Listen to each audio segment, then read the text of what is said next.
அடுத்த செய்தி இதுவுமே மதுரை மாவட்டத்தில் நடந்திருக்கக்கூடிய செய்தி. ஒத்தக்கடை யானை மலை என்பது ரொம்ப பிரசித்தி பெற்ற ஸ்தலம். அங்க கிறிஸ்தவர்களுடைய ஆக்கிரமிப்பு சமீப காலமாக அதிகமாயிட்டு இருக்கு. இது தொல்லியல் துறைக்கு பாத்தியப்பட்ட இடம். இந்த இடத்திலுமே கிறிஸ்தவர்கள் ஆக்கிரமித்து அங்க சிலுவைகளை நட்டு வருகிறார்கள். இது சில இந்து முன்னணி இயக்கத்தை சேர்ந்தவர்கள், மானமுள்ள இந்துக்கள் ஒவ்வொரு ஊர்லயும் கொஞ்சம் கொஞ்சம் இருப்பாங்க, அவர்கள் எல்லாம் எதிர்ப்பு தெரிவிச்சுட்டு வராங்க. இந்த செய்தி எப்படி பாக்குறீங்க? இந்த யானைமலை என்பது பல புனிதமான பல தலங்கள் இருக்கக்கூடிய ஒரு இடம். அதே போல நீங்க சொல்லக்கூடிய இந்த பேரையூர் அடுத்து அதே மதுரை மாவட்டத்தில் ஒரு செய்தி வந்திருக்கிறது.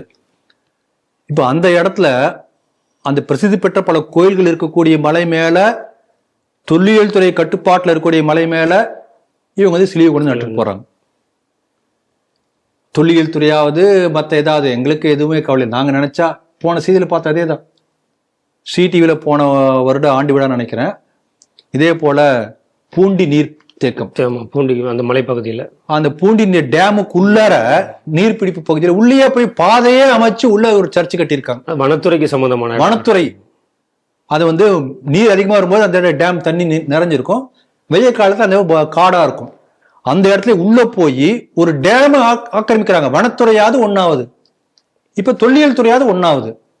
எந்த விதமான அரசாங்கத்துறைகள் நாங்க கேட்க மாட்டோம், ஏன்னா நாங்க மைனாரிட்டி, சட்டங்களை ஒன்றும் செய்யாது. இப்படி எண்ணக்கூடிய மனப்பான்மை தொடர்ந்து நம்ம நாட்டில் அதிகமாகி கொண்டே இருக்கிறது. போன செய்தியில பார்த்தோம், அங்க அந்த மைனாரிட்டியில துருக்கமார் வந்தாங்க, இப்ப கிறிஸ்துவர்கள் வந்திருக்கிறார்கள். அங்க பல சமண படுகைகள் இருக்கின்றன, தொழில் துறையில கண்ட்ரோல்ல இருக்கு. தமிழ்நாட்டுல இப்ப எப்படி நீங்க அகோபில மடம் சொல்றீங்க இல்லையா, நரசிம்மருக்கான ஒரு ஃபேமஸான ஒரு கோயில், அதே போல இந்த யானைமலையோட ஒரு பகுதியில ஒரு புகழ்பெற்ற பிரசித்தி பெற்ற நரசிம்மர் கோயில் இருக்கு. பழமையான கோயில் யானைமலையில ஒரு பகுதியில, அந்த மலைங்கிற பெரிய மலைத்தொடர் இல்லையா, இன்னொரு பகுதியில சிவனுடைய லிங்கம் இருக்கிறது. அந்த கோயில் அடிவாரத்துல முருகன் கோயில் இருக்கிறது. அந்த யானைமலையுடைய இன்னொரு அடிவாரத்துல பிரத்யங்கரா கோயில் இருக்கிறது. இப்படியெல்லாம் அதுவே முழுக்க முழுக்க புனிதமான அந்த மலையே எப்படி கிரிவலம் வருகிறார்கள் திருவண்ணாமலையில, அதே போல திருப்பரங்குன்றம் கிரிவலம் வருகிறார்கள். அந்த மலையே ஈசனுடைய வம்சம் என்று சொல்கிறோம். அதே போல சிவன் வடிவமாகவே ஈசன் வடிவமாக இந்த மலையை கருதக்கூடியவர்கள் இருக்கிறார்கள். அப்படிப்பட்ட புனிதமான மலையில சிலுவை நட்டிருக்காங்க. இந்த மலைக்கு இன்னும் பல பெருமைகள்லாம் இருக்கு. இங்க பிள்ளை லோகாச்சாரியார் கேள்விப்பட்டிருக்கீங்களா? இல்ல, கேள்விப்பட்ட தெரியாது. தெரியல. திருவரங்கன் உலா படிச்சிருக்கீங்களா? அது என்ன தெரியும் நினைக்கிறோம். திருவரங்கன் உலா அந்த ரங்கநாதரை கொண்டுட்டு போயிட்டு, ஆமா, ஆலிகாவுடைய படையெடுப்பின் போது திருவரங்கம் கோயில் சூறையாடப்பட்ட போது அவங்களா அங்க இருக்கிற அந்த திருவங்கனுடைய விக்கிரகத்தை ஓடுறாங்க. ஒரு 6-7 பேர் கொண்ட ஒரு குழு, அதுக்கு எந்த விதமான பாதுகாப்பும் வரக்கூடாது, எந்த விதமான ஆபத்து வரக்கூடாதுன்னு சொல்லி ஒவ்வொரு ஊரா எடுத்துக்கொண்டு போய் அப்படியே இங்க இருந்து கேரளா போய், கேரளால இருந்து திருப்பியும் மைசூர் சமஸ்தானத்துக்கு போய், அதன் பிறகு திருப்பதிக்கு திருப்பி ஒரு 40 ஆண்டு காலத்துக்கு பிறகு அந்த ஸ்ரீரங்கம் சேர்கிறது. என்னுடைய திருமேனி மூர்த்தியுடைய மேல ஒரு துலுக்குமாருடைய கை படக்கூடாது என்று அவ்வளோ ஒரு வீராப்போடு பண்ணாங்க. ஒரு பெரிய குழு போகுது. அந்த குழுவுக்கு தலைமை தாங்கியவர் அந்த பிள்ளை லோகாச்சாரியார். 107 வயசு. யோசனை பண்ணி பாருங்க, 107 வயசுல இந்த மாதிரி பெருமாளை சுமந்து கொண்டு ஓட முடியுமா? மெதுவால நடந்து போல, ஏன்னா அடுத்து எப்போ எனக்கு ஒரு தெரியாது, வேகமா எடுத்துட்டு போனோம். அப்ப அந்த மாதிரி 107 வயசுல பெருமாளை தன்னுடைய தோளிலே சுமந்து சென்ற பிள்ளை லோகாச்சாரியார் இந்த யானைமலையை கடந்து போகும்போது அங்கேயே மரணம் அடைந்து விடுகிறார். அவர் பிருந்தாவனம் இருக்கு, பிள்ளை லோகாச்சாரியார் பிருந்தாவனம் அங்க இருக்கு யானைமலையில. அப்ப இப்படிப்பட்ட ஒரு சரித்திர முக்கியத்துவம் வாய்ந்த மலை மீது கிறிஸ்தவர்கள் சிலுவை நட்டிருக்காங்க. அதுக்காக இத்தனையும் சொல்றேன் நான். திட்டமிட்டு பண்ணிருக்காங்க. இதுல பாருங்க, 3 பேர் தான் லோக்கல் ஆள் போய் அந்த சிலுவை நட போயிருக்காங்க. மிச்சர வெளியூர்காரங்க எல்லாம் சேர்ந்து சிலுவை நட்டு பூஜை பண்ணிருக்காங்க, வழிபாடு நடத்திருக்காங்க.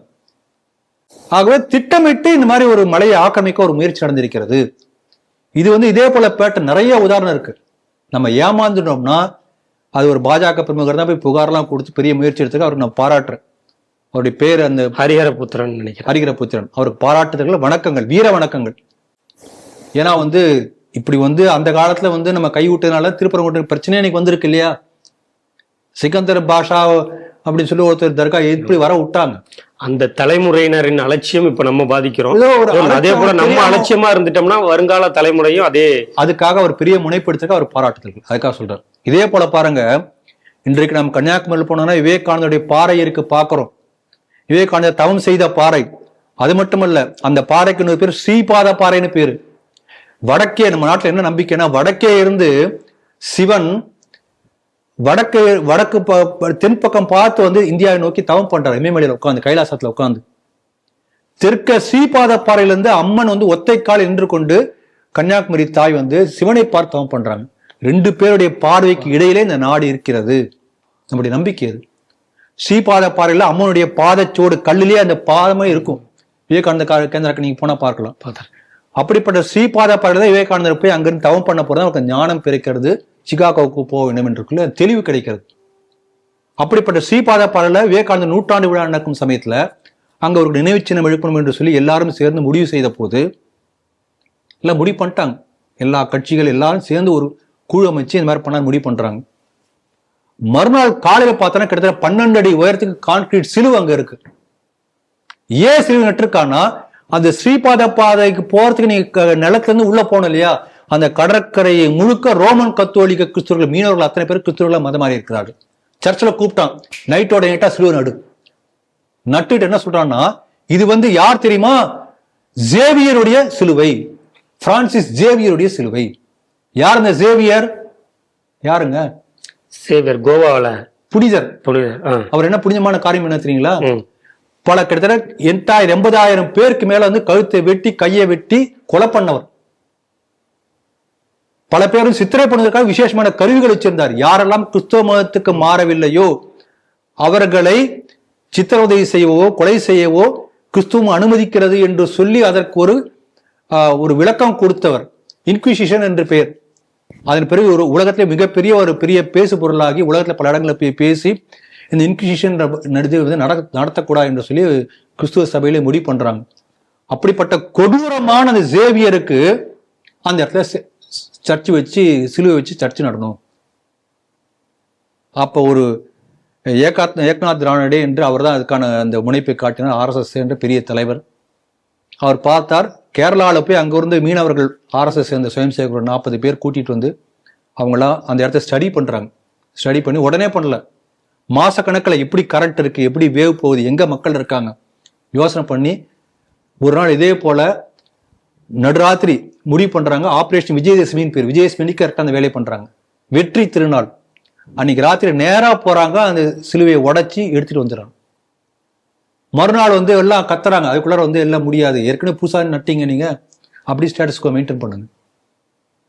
ஆகவே இன்றைக்கு விவேகானந்த பாறை வரவிடாமல் தடுத்து இதே போல சிலுவை மூலம் தடுக்கிறதுக்கு ஒரு பெரிய முயற்சியானது. அதை இந்துக்கள் முறியடித்தனர்.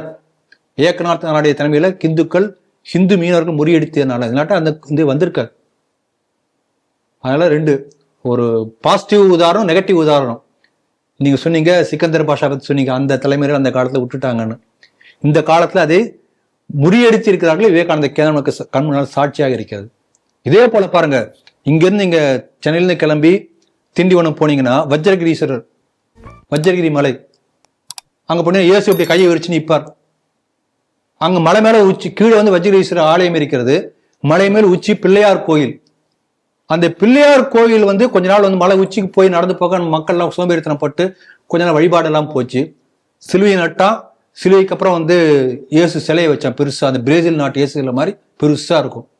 அந்த மலை முழுக்க வந்து கிறிஸ்துவ ஆக்கிரமிப்பு பண்ணிட்டாங்க. கோர்ட்ல வழக்கு நடந்து கொண்டிருக்கிறது.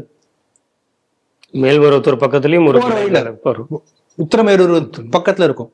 நீங்க இங்கிருந்து போகும்போது வலது பக்கம் வரும். பரங்கிமலையும் அப்படித்தானே? பரங்கிமலை, பிரிங்கிமலை.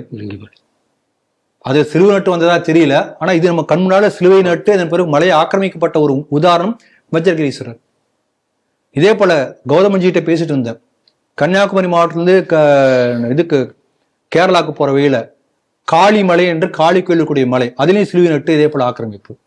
சென்னி மலை, ஈரோடு பக்கத்துல போராட்டத்தை முன்னெடுத்து மீட்டுட்டோம் இந்துக்களுடைய எழுச்சி. அதே போல திருப்பதி மலை, ராஜசேகர ரெட்டி முதலமைச்சராக இருந்த போது மலை மீது சிலுவை நட்டு சர்ச்சு வைக்கிறதுக்கு முயற்சி பண்ணார். பல பேர் சொன்னாங்க, திருப்பதி மலை முழுக்க 7 மலையான் படிச்சிருக்கிற மாதிரியே இருக்கும், அந்த மலையில போய் நீங்க சிலுவை நட்டிருக்கீங்க, நீங்க வந்து உங்களுக்கு சாதாரணமா உங்களுக்கு பெரிய சாபம் கொடுப்பாரு, அந்த பெருமாள் கோபம் பொல்லாது, தெரியாம இப்படி பண்றாரு சொல்லி முடிச்சாங்க. அதே போல மர்மமான முறையில ஹெலிகாப்டர் விபத்துல அவர் இருக்கிற அந்த பணத்தை தேடுறதுக்கே பல நாள் ஆச்சு. பெருமாள் தண்டனை கொடுத்தார் என்று பல பேர் சொன்னாங்க. ஆகவே இது ஒண்ணு மட்டும் கிடையாது, இந்த சேம் பேட்டர்ன் ரிப்பீட்ஸ், அதுக்காக சொல்ல வரேன். அதனால இந்துக்கள் விழிப்போடு இருந்து இப்படிப்பட்ட ஒரு முயற்சியை எடுத்திருக்கிறார்கள். அவர்களை பாராட்டுகின்றோம். அவருக்கு என்னுடைய வணக்கங்களும் வாழ்த்துக்களும்.